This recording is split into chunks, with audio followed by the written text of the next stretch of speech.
kasoo qaybgalayaasha waa baad mahadsantihiin. barnaamijka ayaan iska furan doonaa. sidaad ogtihiin waxaa halkan aan maalmihii u hore ka sameynay dood ku saabsan dhalinyarada inay ka doodo caqabadaha haysto. doodda way noo soo dhamaatay. waxaan sameynay markaa presentation PowerPoint. waxaa kaloo ballan qaadnay inaan keenayno wasaaradaha ay inta badan doodda ay quseysay maalinta.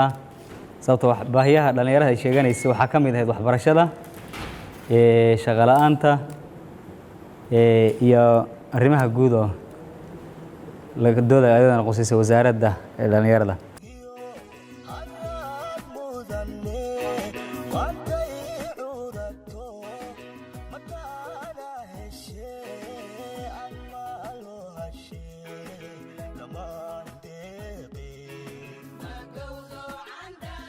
marka dhalinyaro waxaa tiin marka fursadii ama xoogii horumarka dalka dhisi lahaa baa tiin. way jiraan challenges fara badan. 30 sano wadan burbur ku jiray baan nahay, waad iska garan kartaan. laakiin fursadda hadda maanta aad haysataan annaga ma aanan soo marin. runtii aad baad nooga fursado fiicantihiin. annaga fursaddan soo martay waxay ahayd fursaddiina .com-ka adduunkaba laga dhigay hal village, hal tuulo laga dhigay. annaga ma aanan haysanin. haddii qof uu warqad dirsanayo, warqadda boostaa la dhigi jiray, ama qof safrayaa loo dhibaa leeyahay cali iigu gee warqaddan, ama boostaa la dhigay. boostadaas 2 bilood bay maqnaani. inta badan waad aragteen oo ikhtiraaciyada la sameeyo dadka waxbay alifeen leeyahay ama culumta sayniska ka hormaray. inta badan waxaa weeye dhalinyaro ay ahaayeen wax soo saaray, wax ku soo biiriyay adduunka. dhalinyaro ay ahaayeen. waxaa idinku jira kii ra'iisul wasaaraha noqon lahaa, kii madaxweynaha noqon lahaa, kii wasiirka noqon lahaa baa idinku jira, kii macallinka noqon lahaa baa idinku jira, kii dhakhtarka noqon lahaa baa idinku jira.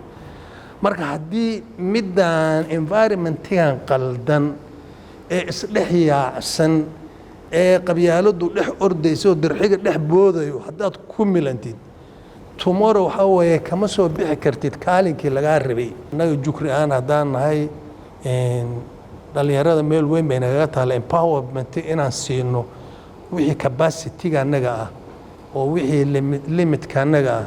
dhalinyarada inaan la falgalno diyaar baan u nahay, simply because waxaa annaga naloo igmaday baa waxay tahay dadyoogan kaamamku ku nool barakacyaashii qaxootiga.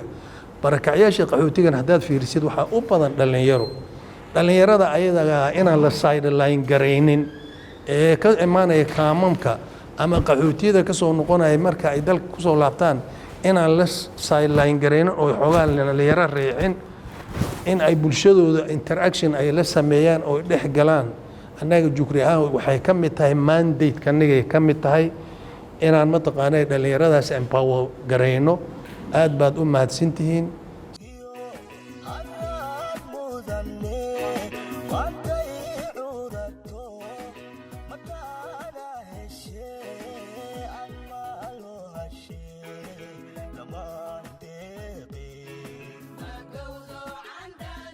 aniga magacayga waxaa la yidhaha cabdi axmed biixi, injineer cabdikariim. muddo sanad iyo 5 biloodaan joogaa Kismaayo. dhowr meelood oo Soomaaliya ka midana waan tagay. waxaan qayb ka ahay Hon Innovation Lab oo ka shaqeeya hadda Muqdisho iyo Garowe. maadaama aan arkay dhibka waddankeena ka jira khaasatan Jubbaland, waxyaabaha horumarka ay gaareen reer Muqdisho iyo Garowe, waxaan jeclaysanay inaan qayb ka noqono oo aan shaqo ka bilowno Jubbaland khaasatan Kismaayo. marka hadalka ma sii badinayo, wixii la qaban karay waa waxa idin sharxeen. gudoomiyaha waliba aad idinku sharxay dhalinyarada in loo baahan yahay waxa la sheegayna aan hadal laga dhigin oo noqdo wax itus oo itaabsiye oo la qaban karo. taasaan ku rajaynahay inaan ka shaqeyno haddii Ilaahay yiraahdo oo aan qayb ka noqono. waana wada xiriiri doonaa, waxaan qaban doonaa shirar sidan oo kale ah. inaan shaqo bilownana waxaan ku rajaynahay sida ugu dhaqsaha badan. waa idin salaamaya.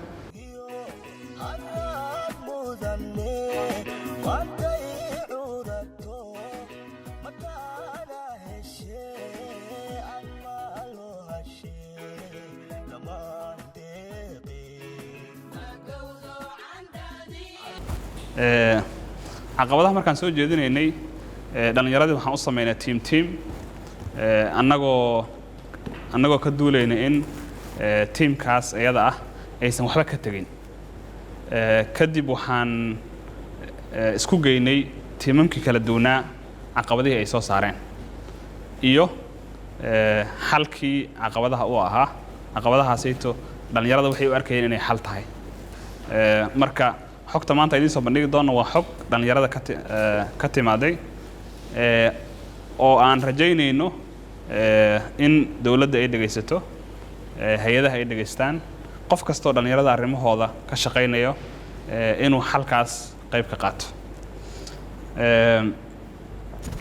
dhalinyaradii wixii ugu badnaa oo ay sheegeen waxay ahayd inay jirto shaqo la'aan runtii jaamacadaheena dhalinyarada ka soo baxaa kuwa waxay ka soo baxaan dugsiga sare fursadaha shaqooyinka inta heshana aad bay u yar tahay maba u sii jirto dhalinyarada barakacayaasha ah maba u sii jirto fursadaha ay helaan dhalinyaradu aad bay u yar tahay dhanka shaqo abuurka barakacayaasha dhalinyarada ahna kaba sii daranba marka arrinkaas dhalinyaradu aad bay ugu soo celiyeen group walbo arrinkaa wuu ka hadlay caqabada kale oo dhalinyarada haysta waxaa ka mid ah isticmaalka maandooriyaha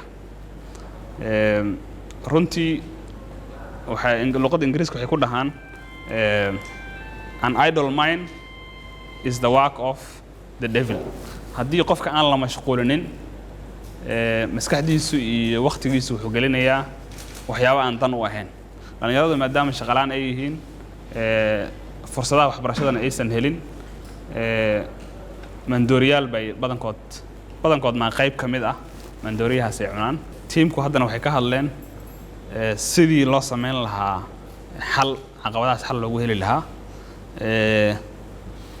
halkaas oo ah waxaa laga yaabaa hal xal inuu wax ka qabanayo dhowr shay oo dhalinyarada haysta laga yaabaa hal shay inuu xal u yahay for example dhalinyarada hadday helaan maalgelin wuxuu xal u yahay in ay waxay ka shaqaystaan ay helaan waxaa yaraanaya drug addictionkii waxaa yaraanayo dagaalada yaraanayo waxyaabo badan baa yaraanaya marka dhalinyaradu waxay soo jeediyeen qodobo badan oo xal ah